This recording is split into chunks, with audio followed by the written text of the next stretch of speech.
En aquel tiempo Jesús llamó a sus 12 discípulos y les dio autoridad para expulsar espíritus inmundos y curar toda enfermedad y dolencia.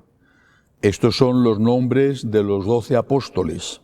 El primero, Simón, el llamado Pedro, y su hermano Andrés. Santiago, el Zebedeo, y su hermano Juan.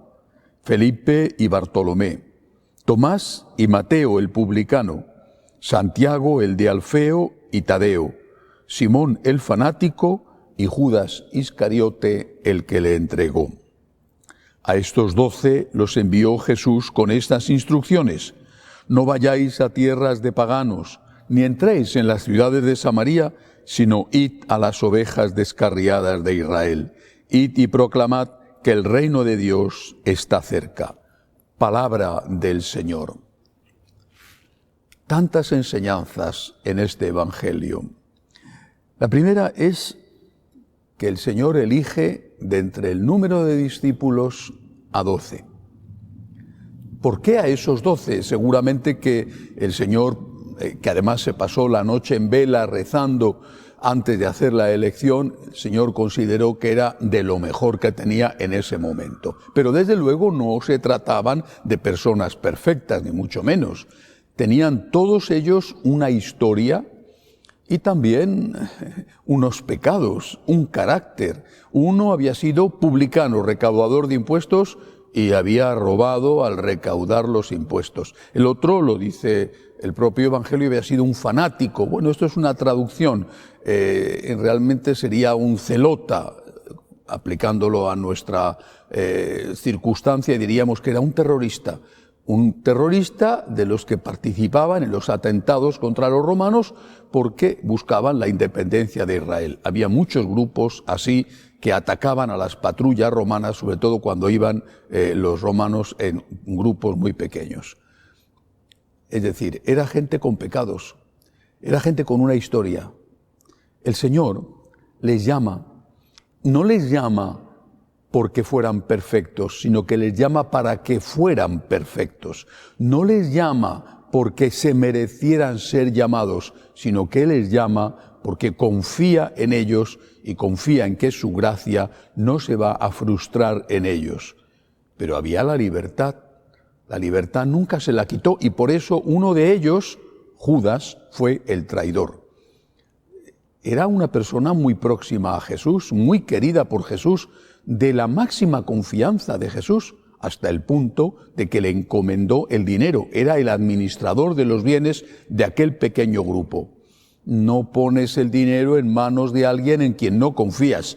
Y sin embargo, ese fue precisamente el traidor. Es un misterio. ¿Por qué eligió a uno y no a otro? ¿Por qué eligió a Judas? ¿Por qué a personas con un temperamento tan fuerte como Santiago y Juan? ¿Por qué a un pecador como Simón el Zelota o a otro pecador de otro tipo como San Mateo el publicano? Es un misterio. El Señor nos llama a cada uno de nosotros por nuestro nombre y nos dice: sígueme, y sabe lo que somos. Por eso cuando el Señor llama, no tienes que pensar, yo no voy a valer. Si el Señor te llama, Él te dará la fuerza. Lo que tienes que pensar es, con la gracia de Dios y con mi colaboración a la gracia, yo sí puedo. No, yo no voy a poder, es demasiado para mí, sino con la gracia de Dios y con mi ayuda, con mi colaboración a la gracia, yo sí voy a poder.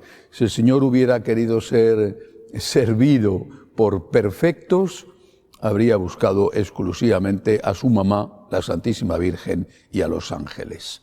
Ahora, hay otra cosa en este Evangelio importante. El Señor les dice: id a las ovejas descarriadas de Israel. No entréis todavía en tierra de paganos, no entréis en tierra de samaritanos, eran muy hostiles a los judíos. Id a las ovejas descarriadas de Israel.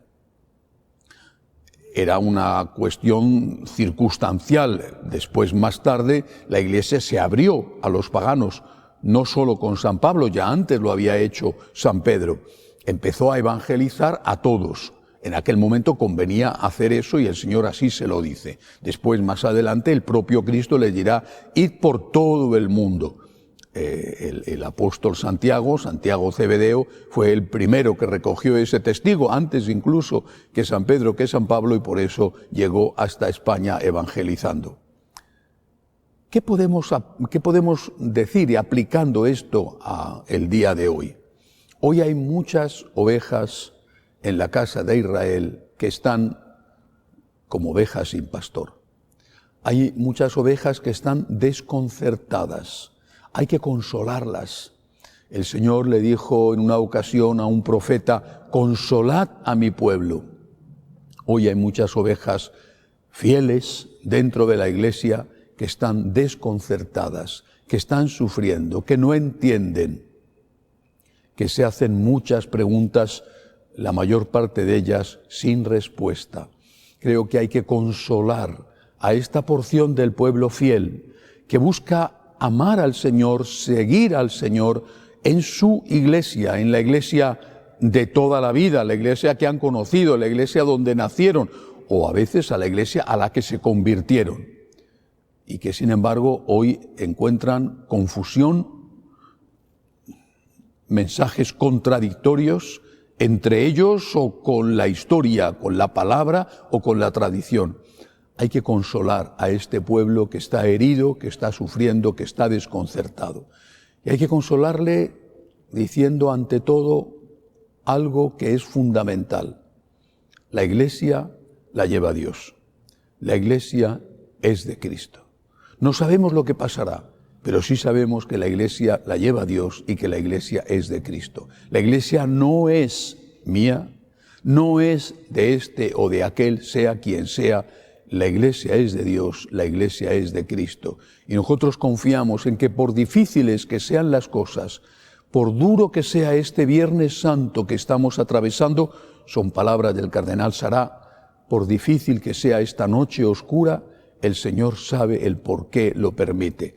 Y este es el mayor consuelo que podemos y debemos ofrecer a estas ovejas de la casa de Israel que están como si no tuvieran pastor. Confianza, esperanza. Dios sabe por qué permite esta prueba y es en esta prueba donde tenemos que mantenernos fiel.